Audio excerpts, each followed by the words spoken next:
క్రితం ఓ video social మీడియాలో వైరల్గా మారింది. ఓ మాజీ రసాయన శాస్త్ర మహిళా ప్రొఫెసర్ కోర్టు రూమ్లో జడ్జికి కెమిస్ట్రీ పాఠం చెబుతున్న వీడియో తెగ చక్కర్లు కొట్టింది. దీంతో అసలేం జరిగిందనే చర్చ జోరుగా సాగింది.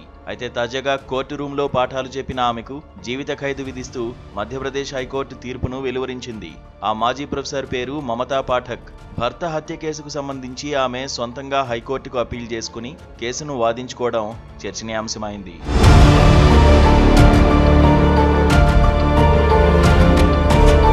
65 ఏళ్ల మమతా పాఠక్ ఛత్తర్పూర్లో రసాయన శాస్త్ర ప్రొఫెసర్గా పనిచేసి రిటైర్ అయింది.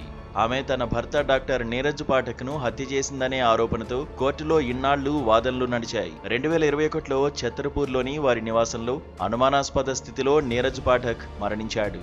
పోస్టుమార్టం నివేదిక ప్రకారం నీరజ్ మరణానికి కరెంటు షాక్ కారణమని, శరీరంపై దానికి సంబంధించిన గాయాలు ఉన్నాయని తేలింది. అయితే భార్యాభర్తల మధ్య విభేదాలు ఉండడంతో పోలీసులకు అనుమానం వచ్చింది. దీనికి తగినట్లుగానే ఫోరెన్సిక్, పోస్టుమార్టం రిపోర్టుల్లో చాలా అనుమానాలు వ్యక్తమయ్యాయి. నీరజ్ శరీరంలో స్లీపింగ్ పిల్స్ ఉన్నట్లు ఎఫ్ఎస్ఎల్ నివేదిక నిర్ధారించింది. దీంతో దర్యాప్తు బృందం తర్వాత మమతపై హత్య కేసు నమోదు చేసింది. ఈ కేసులో రిపోర్టుల ఆధారంగా ఆమెను దిగువ కోర్టు 2022లో దోషిగా తేల్చింది. కానీ నీరజ్, మమతా దంపతుల సంతానం మానసిక వైకల్యంతో బాధపడుతుండటంతో కోర్టు ఆమెకు బెయిల్ మంజూరు చేసింది. ఆ తర్వాత ఆమె మధ్యప్రదేశ్ హైకోర్టు జబల్పూర్ బెంచ్కు అప్పీల్ చేసింది. సొంతగానే వాదనలు వినిపించాలని నిర్ణయించింది.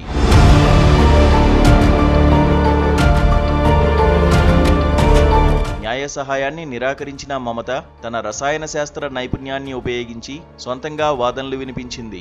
ఈ క్రమంలో రసాయన శాస్త్రంలో తనకున్న పరిజ్ఞానాన్ని వాడి వేడి వల్ల అయ్యే గాయాలు, విద్యుద్ఘాతంతో అయ్యే గాయాలను వర్గీకరించి వివరించింది.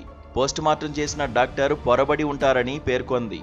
ఈ గాయాల మధ్య తేడాను పోస్టుమార్టంలో గుర్తించడం సాధ్యం కాదని, దీనికి రసాయన విశ్లేషణ అవసరమని వాదించింది. ఈ వాదన విన్న న్యాయమూర్తి ఒకంత ఆశ్చర్యంతో, మీరు రసాయన శాస్త్ర ప్రొఫెసరా అని అడిగారు. దానికి ఆమె అవుననే సమాధానమిచ్చింది. ఈ వీడియో ఆన్లైన్లో వైరల్గా మారింది. అయితే నీరజ్ శరీరంలో స్లీపింగ్ పిల్స్ కనుగొనడం, నీరజ్ మరణానికి ముందు ఒక బంధువుతో ఫోన్లో మాట్లాడుతూ మమత తనను బాత్రూంలో బంధించి ఆహారం, నీరు ఇవ్వకుండా హింసించిందని చెప్పిన ఆడియో రికార్డింగ్ ఆధారంగా మమత దోషాన్ని నిర్ధారించిన కోర్టు ఆమెను వెంటనే లొంగిపోవాలని ఆదేశించింది. ఈ మేరకు 97 పేజీల తీర్పును వెలువరించింది.